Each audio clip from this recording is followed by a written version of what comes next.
Hopalong Casualty is a pretty fun cartoon with some unique elements to it. This is a Wile E. Coyote and Roadrunner cartoon from 1960. It's written and directed by Chuck Jones. And as always, the setup is the Roadrunner is being sought after by Wile E. Coyote, and Wile E. Coyote will do everything he can to try and capture or injure the Roadrunner.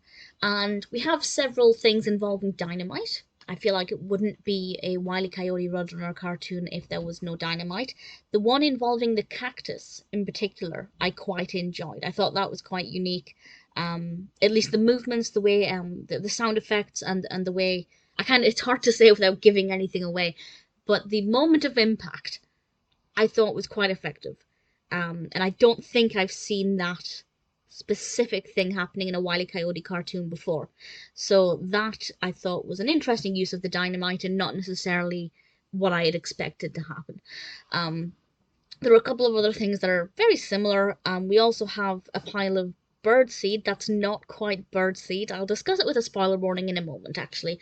But to sum up, before I spoil things, it had a couple of fun elements to it that are very unique to this cartoon that I hadn't seen in any other Wile E. Coyote Roadrunner cartoon.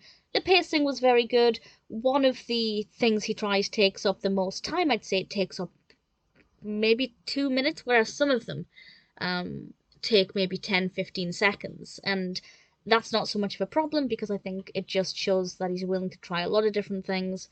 And sometimes the more interesting ones do take a bit more time, and I think that's absolutely fine.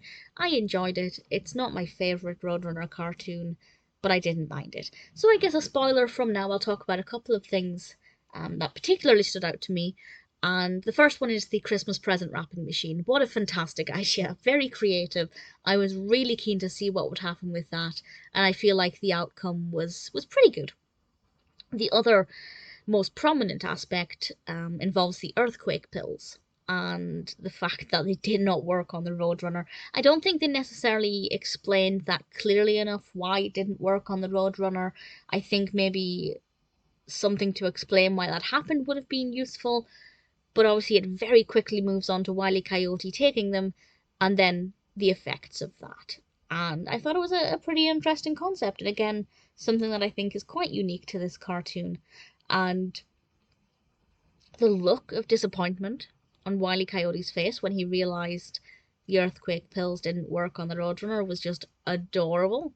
He did have some really sweet facial expressions here, and that's something that I always quite like when he looked quite cute and vulnerable.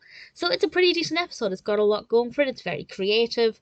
The sound effects are always very good with these cartoons. The pacing is very good. It may not be a personal favourite. It could be a top 10 Wile E. Coyote Roadrunner cartoon. But either way, I definitely didn't mind it, and I do recommend it.